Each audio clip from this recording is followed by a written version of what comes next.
Hello everyone, welcome to the session on Drugs and Cosmetic Act 1940 and Rules 1945. This is part 3, that is Administration of the Act and Rules. Here what we are going to discuss is Drug Technical Advisory Board and Drug Consultative Committee, DTAB and DCC. For administration of the Act and Rules, certain body, council or some officers are appointed. So as a part of that, we are going to discuss DTAB and DCC in this session. So let us begin. So Drug Technical Advisory Board or DTAB is constituted by the central government. Why it is constituted? To advise central government and state governments on technical matters arising out of the administration of the Act. So main purpose is to advise government and to carry out the functions assigned to it by the Act.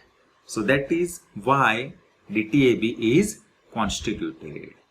Now, constitution means who are the members of this DTAB. So before we look at who are the members of DTAB, let us understand the terminology ex officio. Now what do we mean by ex officio? Is by virtue of the office. Means someone is holding some designation or some position at some organization or some institute, then by default he can be the member of DTAB. So some members are ex officio. We are going to discuss which members are ex officio.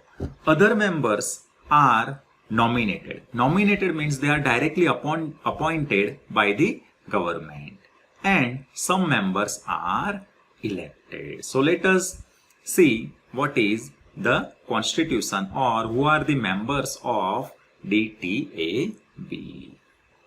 So the first member is Director General of Health Services. He is ex officio and he is chairman of the DTAB. So as I said, ex officio means he is the Director General of Health Services in India. So by virtue of that position, he is by default chairman of DTAB. Another member, ex officio member, is the Drug Controller of India.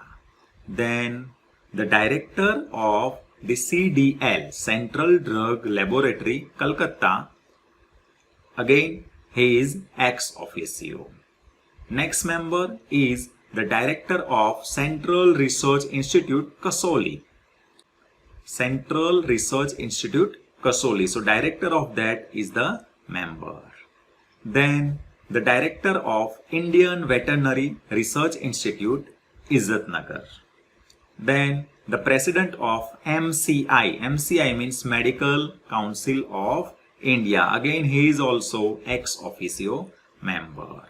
Then the President of the Pharmacy Council of India or PCI, who is ex officio. So whoever will be the president of PCI, by default he will be the member of DTAB.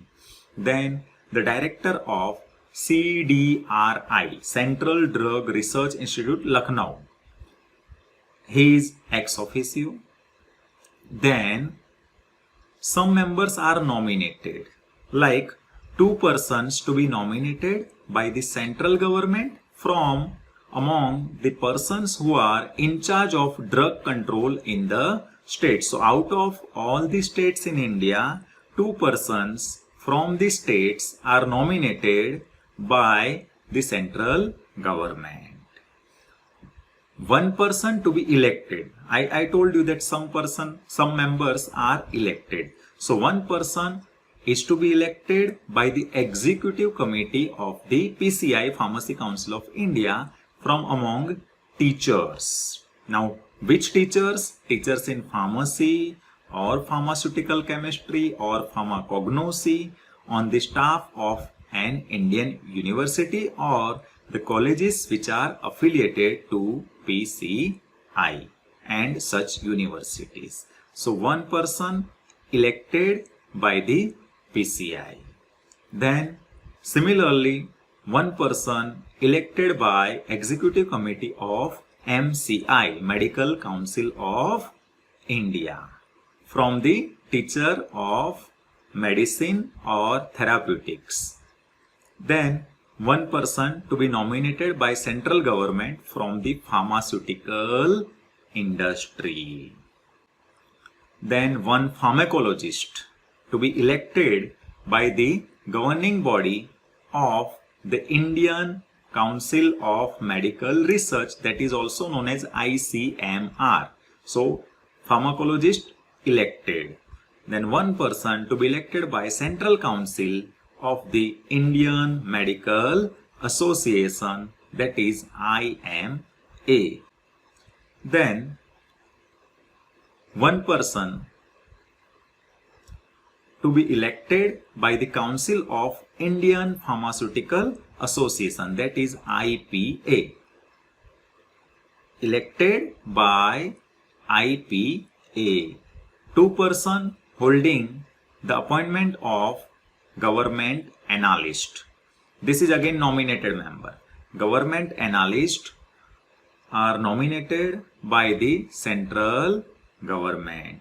So this many members are there in DTAB. So you can find out that how balanced DTAB is there.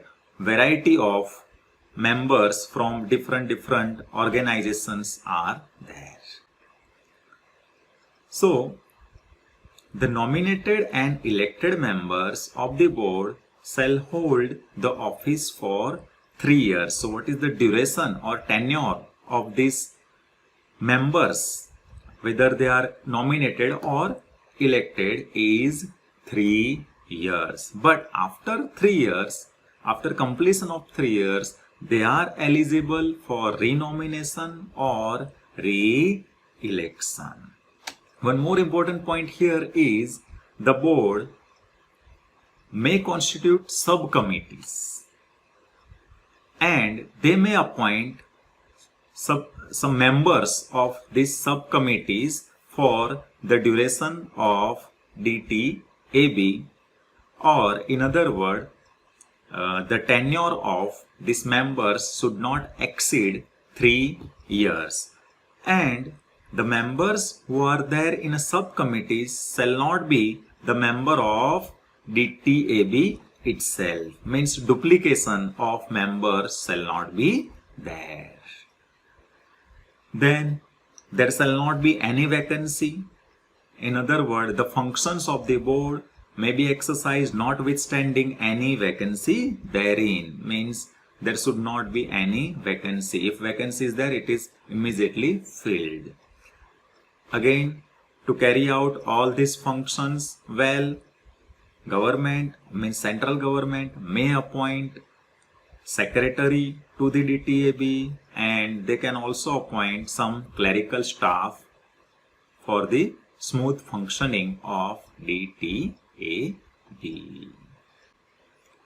So this was about DTAB. Now let us discuss the Drug Consultative Committee. As DTAB was also advisory, this is also kind of an advisory committee. So this is constituted by the central government. Why constituted? To advise central government, state government and DTAB. So this committee can advise DTAB on any other matter tending to secure uniformity throughout India in the administration of this Act. This Act means DNC Act. So this is purpose of DCC. Who are the members? It consists 2 representatives of the central government, to be nominated by the central government and one representative of each state government to be nominated by the state government concerned. So here all the members are nominated, 2 by the central government, and each state has one representative which is nominated by that state. Then this committee shall meet when required to do so by the central government and shall have power to regulate its own procedure. So the committee itself can decide what are the power and how to regulate, how to perform the act or the procedure which is assigned. So this was about DTAB and DCC. If you have any doubts, you can contact me. Next time, we will come with one more interesting topic related to D&C Act. Thank you.